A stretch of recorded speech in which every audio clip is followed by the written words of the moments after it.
एक चित्रपट हिट झाला ना बघा, तर त्याचा सिक्वेल जे आहे नक्कीच त्याचे डायरेक्टर जे आहेत ते काढण्याचा प्रयत्न करतात. असेच काही सिक्वेल्स मराठी चित्रपटांमध्येही रिलीज झाले, ज्याची की खरं बॉक्स ऑफिसवरती त्यांनी चांगली कमाई करायला पाहिजे होती, परंतु अक्षरशः बॉक्स ऑफिसवरती फ्लॉप ठरले. या व्हिडिओमध्ये आपण असेच 4 मराठी सिक्वेल्स बघूयात, की जे तर खरं खूप चालायला पाहिजे होते, परंतु ते काही चालले नाही.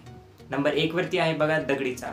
दगडी चाळ हा सिनेमा जो आहे प्रेक्षकांना खूप आवडला होता. त्यामुळं दगडी चाळ 2 या सिनेमासाठी प्रेक्षक देखील खूप एक्साइटेड होते, कारण की हिंदीमधील ॲक्ट्रेस आणली होती आयटम नंबरसाठी आणि हा सिनेमा खूप चालेल असं सर्वांना वाटलं होतं. परंतु दगडी चाळ 2 हा सिनेमा जो आहे अक्षरशः बॉक्स ऑफिसवरती खूप मोठा आदळला. या सिनेमा बॉक्स ऑफिसवरती खूप जास्त मोठा फ्लॉप ठरला बघा. अंकुश चौधरी यांचे सिनेमा सहसा फ्लॉप होत नाहीत, परंतु त्यांचा हा सिनेमा खूप मोठा फ्लॉप ठरला, जे की व्हायला नव्हता पाहिजे. यानंतर आणखी एक लहानपणीची आठवण असलेला आपला सिनेमा दे धक्का, या सिनेमाचा देखील सिक्वेल आला, दे धक्का 2. प्रेक्षकांना खूप एक्साइटमेंट होती. प्रेक्षकांना वाटलं होतं काहीतरी परत नॉस्टॅल्जिया आपल्याला भेटेल.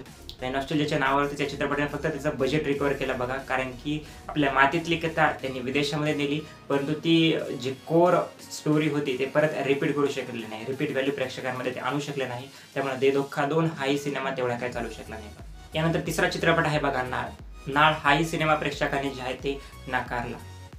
नाळ म्हणण्याऐवजी नाळ भाग 2 म्हणावा लागेल आपल्याला, कारण की पहिला सिनेमा तर बॉक्स ऑफिसवरती खूप मोठा चालला. तो सिनेमा तर मी थिएटर्समध्ये जवळपास 2-3 वेळेस बघितला होता आणि त्यानंतर त्याच चित्रपटाची रिपीट व्हॅल्यू देखील नाळ 2 या सिनेमाने दिली. नाळ 2 या सिनेमामुळे तर त्याच्या चित्रपटामधील जे कलाकार होते, बालकलाकार, त्यांना नॅशनल अवॉर्ड्स देखील भेटले. परंतु जेव्हा चित्रपट थिएटर्समध्ये रिलीज झाला होता, प्रेक्षकांनी अक्षरशः तो सिनेमा नाकारला. परंतु मी स्वतः थिएटरमध्ये जाऊन तो सिनेमा बघितला होता आणि त्या सिनेमामध्ये रिपीट व्हॅल्यू होती. तो सिनेमा खरं तर चालायला पाहिजे होता, परंतु आपले मराठी प्रेक्षक नक्कीच कुठेतरी कमी पडले त्या सिनेमाला सपोर्ट करण्यामध्ये, कारण की तो सिनेमा जर तुम्ही एकदा बघाल ना, तर तेव्हा तुम्हाला समजून येईल की त्या सिनेमामध्ये काय होतं व काय नाही आणि काय प्रकारे इमोशन्स त्यांनी त्या सिनेमामध्ये डिलिव्हर केले होते.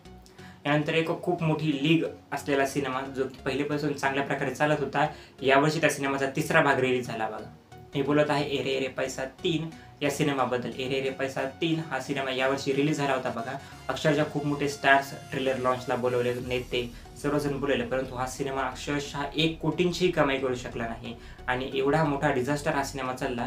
2 पार्ट जे आहेत त्या सिनेमाचे चालू नाही, 3रा पार्ट जर एवढा मोठा डिझास्टर होत असेल, नक्कीच चित्रपटाच्या मेकर्सने एक विचार करायला पाहिजे की सिनेमा कुठेतरी मागे पडला.